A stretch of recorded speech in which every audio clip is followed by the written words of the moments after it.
Alors aujourd'hui, nous avons choisi de placer le débat autour de la réinvention, la capacité de se réinventer pour deux grandes marques emblématiques qui sont McDonald's et Citroën. Je crois que l'inspiration qu'on peut avoir pour innover, pour se réinventer, dont vous parliez Thierry, elle vient forcément d'un regard qui s'ouvre. Effectivement, on semble très très éloigné, l'automobile, le repas, l'alimentaire, et pourtant on a énormément de points communs. Aujourd'hui, la concurrence, elle n'est pas que sur le produit, on a aussi une concurrence entre guillemets d'expérience avec un tas d'autres acteurs. Il faut aller davantage dans la personnalisation, s'adapter encore, faire en sorte que chaque client se sente unique.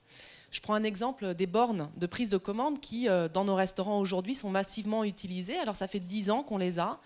L'usage maintenant est bien établi. Les clients passent commande à la borne. C'est la borne qui nous a permis ensuite de proposer du service à table, qui est juste une innovation assez majeure. Ce qui m'a surpris, vous avez parlé d'ubérisation, c'est la rapidité avec laquelle on peut détourner un système établi depuis des années. Ce n'est pas juste un changement de mode de distribution, c'est un changement de comportement des consommateurs. Ce qui nous fait réagir quand même, ce sont évidemment les nouvelles générations et nouveaux usages, qui nous disent on est quand même beaucoup moins sûr d'aller chez un concessionnaire. On a retenu 2 mots en fait chez Citroën en disant optimisation et expérience. On est allé chercher des choses complètement en effet différentes et hors automobile pour être sûr d'être toujours dans le quotidien, comme disait Annabelle, des Français et puis de tous les autres pays du monde. Enrichir l'expérience.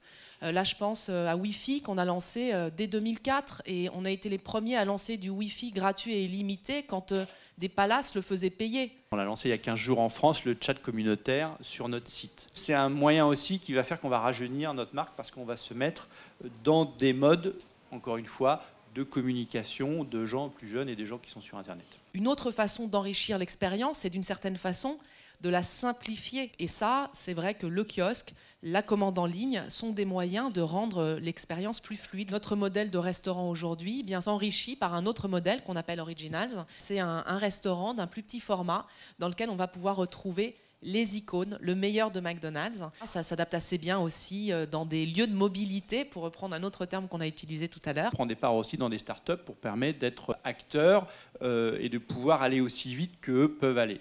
Donc du coup, ce sont soit les tests que l'on a à Berlin, où on offre des véhicules donc, en car sharing, en free floating, soit c'est ce qu'on fait avec Bolloré, soit on prend des parts, comme on l'a annoncé, dans Coulicar. Et puis le dernier test du coup, qu'on a lancé là, spécifiquement chez Citroën, c'est Trip and Drive, où là, on a retenu, en fait, ce qui nous a plu, c'était, on parle d'ubérisation, donc de l'optimisation, c'était ce côté optimisé. C'est-à-dire, ma voiture, en gros, elle sert 5% du temps. Du coup, on aide les clients à rentabiliser leur achat de voiture. Aujourd'hui, on ouvre beaucoup de flux possibles.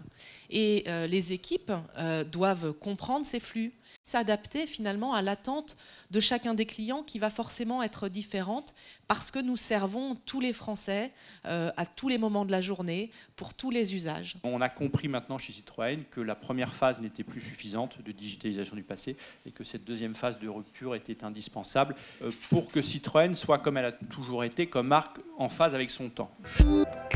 Citroën.